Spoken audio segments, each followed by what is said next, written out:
और तसादुम की सियासत की आग भड़कने वाली है। बिलाखिर फैसले सुप्रीम कोर्ट में होंगे। ये हुक्मरान ज़ेरे अताब आएंगे। इमरान खान दीवार के पीछे से भी वक्त को पढ़ लेता है। इन्होंने इलेक्शन मुहिम शुरू कर दी है। शेख रशीद की बोल न्यूज से गुफ्तगू कहा, इलेक्शन कमीशन कोई फैसला भी कर ले, सुप्रीम कोर्ट इसको उड़ा देगी, जमहूरियत को भी अदालतें बचाएंगी।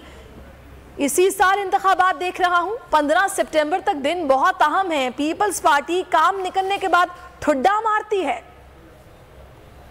मुल्क में इंतकामी और तसादम की सियासत की आग भड़कने वाली है। बिल आखिर फैसले जो हैं वो सुप्रीम कोर्ट में होंगे और ये हुक्मरान ज़ेरे ताब आएंगे। उसका वीएन दीवार से पीछे भी वो हालात को वक्त से पहले पढ़ लेता है। इमरान खान तो इंतखाबी मुहिम पे निकल चुका है जी। ये 19-20 जलसे, मैं इसको इंतखाब का अमल समझता हूँ। अगर नीचे से इलेक्शन कमीशन कोई गलत फैसला भी करेगा तो सुप्रीम कोर्ट को सारी समझ है। सुप्रीम कोर्ट पाकिस्तान की, हाई कोर्ट पाकिस्तान की इस वक्त नहायत जिम्मेदाराना किरदार अदा कर रही है और वो मुल्क को भी बचाएगी और जमहूरियत को भी बचाएगी और लोगों का भी ख्याल रखेगी। मैं तो इसी साल इलेक्शन देख रहा हूँ जी कि 15 सितंबर तक बड़े अहम दिन है। 10-15 दिन और आगे ले जाएं, 30 सितंबर तक ले जाएं। 2 दिन से मरकज में कोशिश हो रही है कि इनसे ये बर्दाश्त ही नहीं हो रहा कि पंजाब में परवेज इलाही की हुकूमत हो और ऐसी अफवाहें उड़ाई जा रही हैं कि परवेज इलाही और इमरान खान में कोई मिसअंडरस्टैंडिंग है। कोई मिसअंडरस्टैंडिंग नहीं है। गाड़ी छूट चुकी है। And express train never waits the passenger,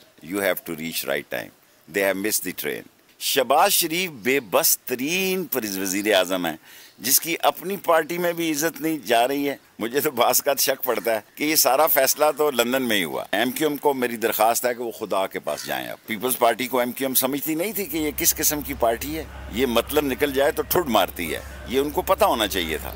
और शहबाज गिल पर तशद्दुद